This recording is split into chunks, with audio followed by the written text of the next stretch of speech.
Hello friends, I am Ruby Unyal, Head, Department of Psychology, KTHM College, Nasik. Today, in this video, we will watch a brief history of psychology. It has been said that psychology has a long past and a short history. It means that although psychology has its roots in philosophy, as a scientific discipline, psychology is only a little over 120 years old. As noted earlier, the roots of psychology can be easily traced back up to 2400 years to ancient Greek philosophers. However, the beginning of scientific psychology is usually associated with the date 1879, the year that a German scientist named Wilhelm Wundt founded the first psychological laboratory at the University of Leipzig in Germany. Modern psychology arose in the context of what are known as schools of psychology. The concept of a school of psychology can be easily understood by thinking of a school of fish. In this case, the word school is used similarly to the word group. A school or group of fish follows a leader. So it is with the school of psychology. There is a leader and a group of followers. The school has a viewpoint and a set of important assumptions. In this particular video, we will be looking at a brief history of psychology, and at the same time, we will try to look some of the schools in psychology. They are structuralism, functionalism, Gestalt psychologists, psychoanalysis, and behaviorism. Now, those of you who had the psychology subject in 11th and 12th standard may be familiar with this terminology, but you need not worry since we will once again revise all these concepts in detail. Now, as a student of psychology, the very first question that would arise in your mind is, why study psychology history? The reason is, psychology studies human issues that begin even before birth and continue until death. As already mentioned earlier, there is a specialized branch of psychology, that is developmental psychology, which deals with all the aspects of human behavior right from the womb to the tomb. It means even before the person is born, right from the time of conception, when the human being is a single cell being, from that time there are a number of factors that are impacting on the human mind. And we as psychologists will study all these factors in detail. By understanding the history of psychology, you can gain a better understanding of how these topics are studied and what we have learned so far. Contemporary psychology is interested in an enormous range of topics, looking at human behavior and mental process from the neural level to the cultural level. Psychologists study human issues that begin before birth and continue until death. By understanding the history of psychology, we gain a better understanding of all these topics. The initial question of how to define psychology helped establish it as a science which is separate from physiology and philosophy. Additional questions that psychologists have faced throughout history include, is psychology really a science? Should psychologists use research to influence public policy, education, and other aspects of human behavior? Should psychology focus on observable behavior or an integral mental process? What research methods should be used to study psychology? Which topics and issues should psychology be concerned with? And there are a number of such questions that come up in the mind of common man, and hence we need to study the history of psychology in detail. As mentioned earlier, psychology has a very long history. The earliest psychologists that we know about are the Greek philosophers Plato, who lived from 428 BC to 347 BC, and Aristotle, who lived from 384 BC to 322 BC. Now the figures are in reverse order since the dates are calculated backward, that is before Christ. These philosophers asked many of us the same questions that today's psychologists ask. For instance, they questioned the distinction between nature and nurture and the existence of free will. In terms of the former, Plato argued on the nature side, believing that certain kinds of knowledge are innate or inborn, whereas Aristotle was more on the nurture side, believing that each child is born as an empty slate. In Latin, a tabula rasa, and that knowledge is primarily acquired through learning and experience. Now, it's a very simple thing. This is a very famous controversy which is called as a nature-nurture controversy. By nature, we mean that all the human behavior or those psychologists who believed in the theory of nature, they believe that all the human behavior is governed by heredity. That is, we have acquired all the skills through heredity or through our genetic material. But those psychologists who believe in the nurture theory, they are of the view that all the human behavior is governed by environmental factors, and hence it is called as the nurture theory. Now, a very common example of this is what we observe in most of the Bollywood films, wherein we have stories about twins. And many a times what happens is that these children who are twins, they get separated due to some circumstantial factors. And then what happens is one of this twin child goes to the family of an inspector, and then he is nurtured by that person and he develops into a police inspector. Whereas another twin brother goes to a family of dacoits and he develops further as a dacoit. So what we can say here is that the theory of nurture stands true. But ultimately towards the end of the movie, what we see is when there is a climax scene and both the twin brothers come face to face and they realize that they belong to the same blood. At that time, even the person who has lived in the family of dacoits, he comes forward and he also turns out to be a good individual, wherein we can say that theory of nature works. That is, since he has got that particular blood or he has imbibed those positive traits in him from heredity, he also behaves like a good individual. So this is a classic example of the nature-nurture controversy. However, among psychologists, this is an undisputed issue forever. In discussing the history of any science, there is always the issue of where to begin. With psychology, one could begin with Wundt's laboratory in 1879 in Leipzig, Germany. But that would overlook many years of important antecedent influences in the understanding of behavior. Where do we start then? We choose to begin with our brief discussion with Descartes. Although the spelling is Descartes,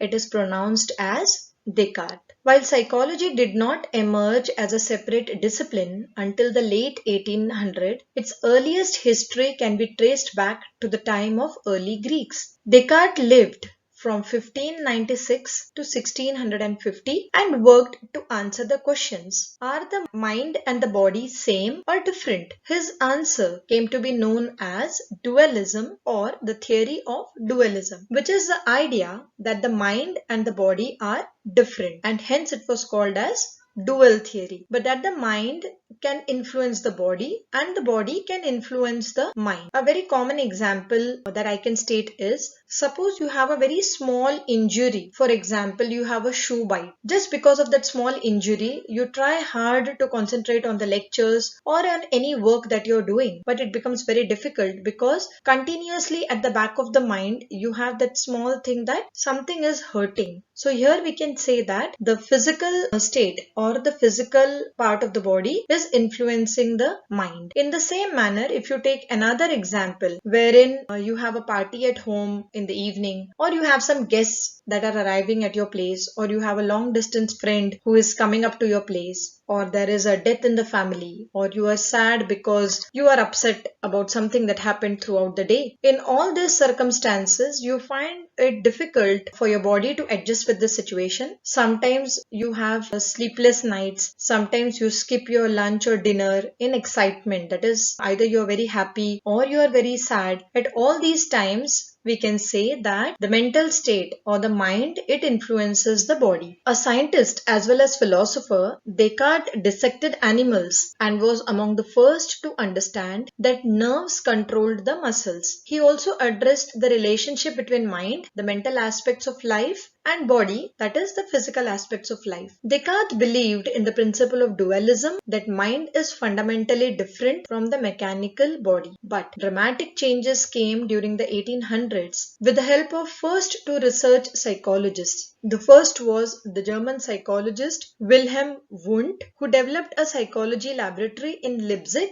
Germany, and the second was the American psychologist William James, who founded a psychology laboratory at the Harvard University. Now, let us begin with the different schools of psychology. Now, what do you mean by different schools? As stated earlier, the schools are nothing but they are the thought processes. So, you have a leader who has been believing on a certain principle and there are number of followers who follow him. So, this particular set of people is called a school. It is nothing but it is a line of thinking. Now, Wundt's research in his laboratory in Leipzig focused on the nature of consciousness itself. Wundt and his students believed that it was possible to analyze the basic elements of the mind and to classify our conscious experiences scientifically. Wundt began the field known as structuralism, a school of psychology whose goal was to identify the basic elements or structures of psychological experience. The basic idea here was to study the structure of the mind. Now let me give you an example. Like in case you need to study the structure of a building, we try to find out what are the building blocks or what are the material that have all contributed towards the construction of this building. So many a times we have bricks, we have cement, we have iron rods, and there are many other materials. So all this can be studied as the structures that contribute to the formation of this building. In the similar manner, what Wilhelm Wundt was trying to do in his laboratory was to study what are the structures of the mind. He tried to analyze that what contributes in making of the mind. His goal was to create a periodic table of the elements of sensations similar to the periodic table of elements that had recently been created in chemistry. We all have studied this in our 9th and 10th standard, the different chemicals and how they have been given the place in the periodic table. Wilhelm Wundt tried to do this with the help of sensations. So in his lab, he made different experiments. He designed different experiments wherein he tried to study the different sensations that the human beings experienced. Structuralists used the method of introspection to attempt to create a map of the elements of consciousness. Most of his experiments were based on sensation and perception. In one of the further chapters, we would be studying the difference between sensation and perception. To make it simple for you, let me tell you, sensation is something wherein you find out the presence of a particular stimulus. Now, there will be some new words which will be coming up, and these are the terminology which we must be aware as a student of psychology. We all know that we perceive the world around us with all our 5 sense organs. In simple terms, I call them as the input devices. See, we are all very familiar with the computers. Now on computers, you cannot just go and order things to a computer. So we try to tell things to a computer through the means of the keyboard or the mouse. So these are called as the input devices. Then you have the CPU or the central processing unit that processes all the information. And then you have the output devices. So whatever we have asked the computer to do, we get it in the form of some output that is seen on your monitor, or we get it on the printer. In the same manner, the human mind also works similarly. So what happens here is we receive all the information of the world around us through these input devices, which I call, these input devices are nothing but our 5 sense organs, and they are the eyes, the ear, the nose, the skin and the tongue. So any stimulus or the presence of any stimulus is called as a sensation. For example, if you hear a small noise, this is a sensation which you can hear with your ear. Similarly, when you recognize or when you see some object or you realize the presence of a particular object, this is nothing but it is a stimulus to your eyes since you can see this particular object. Similar is the case with a smell, with the touch or a taste. So they are all the different sensations. Now what Wundt did in his laboratory was he called clients to his laboratory, and to these subjects he handed over certain objects. He showed them pictures or he gave them certain objects and he asked them to describe the different expressions of this particular object. And through this, he tried to guess what our mind was made up of. For example, if I give you a piece of chalk in your hand and I ask you to describe it, so what would you do? What some of the students would do, they would tell me that this is a chalk, or they would tell me that it is white in color. Some of them would tell that it is something, the texture is rough. Some of them would tell me that it is light. Some of them would tell me that it is used for writing on the blackboard. So in this manner, what Wundt did was he tried to study the different aspects. Like somebody was speaking about color, somebody was speaking about the weight, somebody was talking about the texture. In this manner, he tried to find out what are the different elements that the human mind tries to analyze of a particular stimulus. So, structuralists used this method of introspection to attempt or to create a map of the elements of consciousness. Introspection involves asking research participants to describe exactly what they experience as they work on mental tasks, such as viewing colors, reading a page in a book, or performing a maths problem. So introspection is nothing but to look within. These studies marked the first time researchers realized that there is a difference. These studies marked the first time researchers realized that there is a difference between the sensation of a stimulus and the perception of that stimulus, and the idea of using reaction time to study mental events has now become a mainstay of cognitive psychology. Now, what do you mean by sensation and perception? As I already told you that sensation is nothing but it is to realize the presence of a particular stimulus. For example, you may hear a particular sound which is sensation, but when you are able to describe what exactly this sound is of, for example, you hear something falling, this is sensation, but when you make out that it was a pencil or a pen or a spoon or a scale, a compass box, when you are able to describe the particular sound, then it is called as perception. Now, Wundt was interested in studying the mind and conscious experience. He believed that a rigorous program of introspection could be used to report the processes at work in the inner consciousness. Introspection was a technique used by researchers to describe and analyze their own inner thoughts and feelings during a research experience. Wundt and his colleagues carried out numerous research studies examining the content of consciousness. Wundt was trained in medicine and philosophy, and hence he wanted to study the structure of the human mind. But somehow he did not think of the higher order mental processes that could be defined experimentally. Now, we have also seen something about reaction time, and I would like to tell you what reaction time is. Now, in the psychological lab, we perform certain experiments wherein we study the reaction time of individuals. Now, what exactly is this reaction time? So, it is the time taken for our human mind to process a particular stimuli. For example, we have a small box wherein you have a small bulb and there is a place where you have to place your finger, and then the subjects are asked that the moment they see this bulb flashing, they have to lift their finger. Now, what happens in this reaction time apparatus is the reaction time apparatus, it measures the time in seconds and milliseconds. The moment this bulb flashes, the time is recorded on that particular apparatus. After that, the subject has been told that the moment he sees the bulb flashing, he has to lift his finger. So when the person lifts his finger, at that time also the time is recorded. Now, what the reaction time apparatus does is it measures the time when the bulb was flashed, and it also notes down the timing when the finger was lifted. So what exactly happened here is the bulb flashes, your eyes see the bulb, then this message is carried to your brain. Your brain asks the finger or asks the hand to lift the finger, and this whole time has been recorded as your reaction time. Now, this reaction time is different for different people.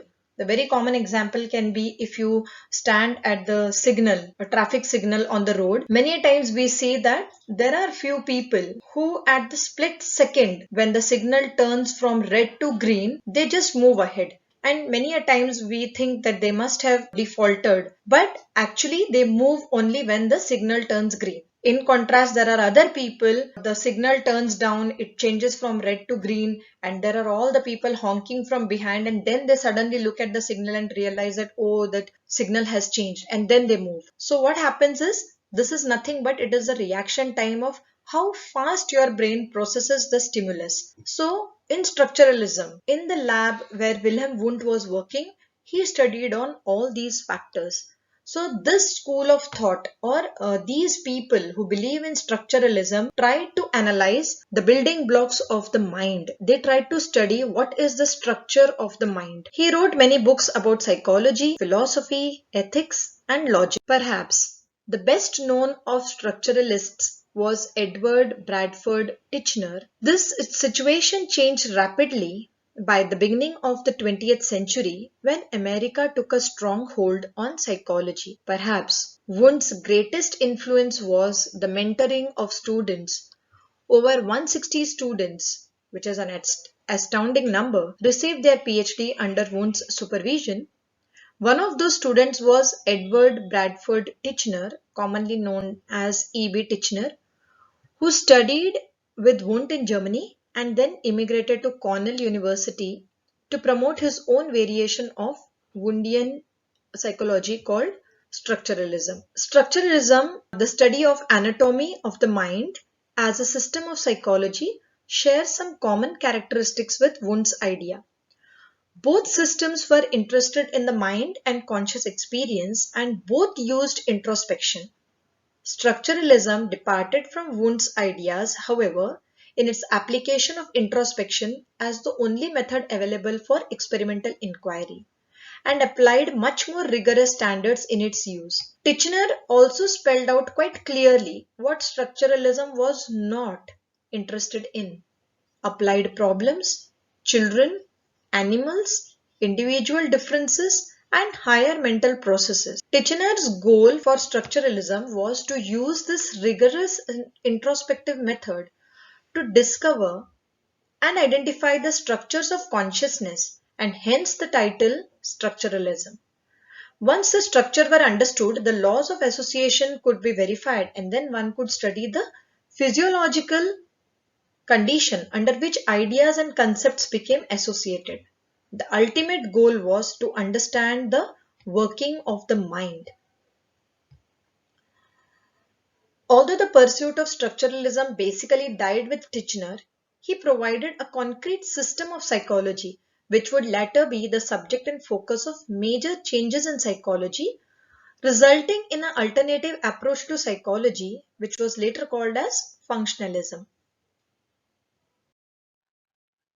In contrast to Wundt, who attempted to understand the nature of consciousness, the goal of William James and the other members of the school of functionalism was to understand why animals and humans have developed the particular psychological aspect that they currently possess.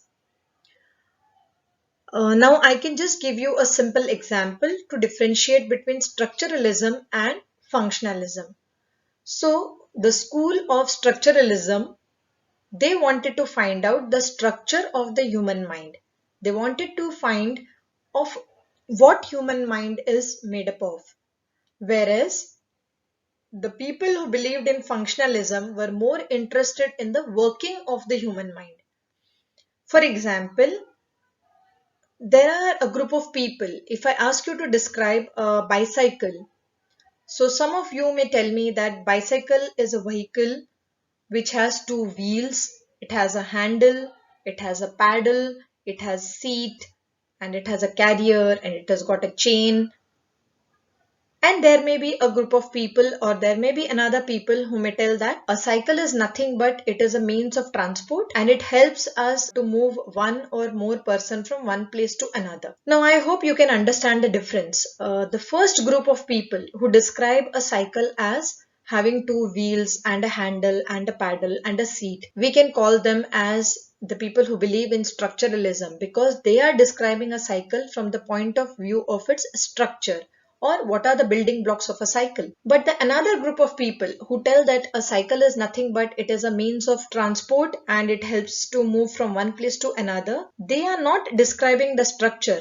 but they are describing the function or the working of the cycle. This is the basic difference between structuralism and functionalism. And in the same manner, these psychologists also tried to differ between the structure of the mind and the function or the working of the mind. Functionalism is important to the history of American psychology because it is a system of psychology that is uniquely American. Now, Wundian psychology and structuralism both have their roots in Germany, but functionalism is an American product. Three men were instrumental in promoting functionalism: William James, Stanley Hall, and Cattell. These were the three people who promoted functionalism. What was so different about functionalism that set it apart from Titchener's structuralism? Whereas structuralism focused on discovering the structure of consciousness and how its contents are organized and stored, functionalists were more interested in how the mind worked, what mental processes accomplish, and what role consciousness plays in our behavior. As you can see, these are two strikingly different approaches. The functionalist wanted to know how and why the mind works, as opposed to how is it structured. William James is noted in this transition period from structuralism to functionalism for his clarity of thought and strong opposition to Titchener. At Harvard University, he offered a course in the relations between physiology and psychology. In 1890, James published a two-volume Principles of Psychology, which was an impressive work written with brilliance and clarity. James supported more than just the introspective method and felt that more experimental procedures as well as comparative studies were valuable approaches. Stanley Hall was a contributor to the founding of functionalism, but probably would not be considered a functionalist. Hall is famous for his number of accomplishments in psychology. Particularly important were his founding the first American psychology laboratory at Johns Hopkins University in 1883, founding of the American Psychological Association, which is popularly known as APA, in 1892, and bringing Sigmund Freud to America in 1909, which was Freud's only visit to the US. Hall was interested in a number of topics, including studying children and how they develop, and he founded the developmental psychology and educational psychology. Hall's interests highlight the functioning of consciousness and how it allows us to adapt and survive in our environment. So friends, in this manner today we have seen two different schools of psychology, that is structuralism and functionalism. I hope you have understood the difference between the two. There is a very minute difference. The structuralism believe in finding the building blocks or the structures of the mind, whereas the functionalists look at the functioning of the mind, or they are interested to study the working of the mind. So basically, all these psychologists are trying to study the human mind, but they are just looking at it from different perspectives. In our next video, we would be looking at the different school of thought, that is the Gestalt psychologist, psychoanalysis and behaviorism. Thank you.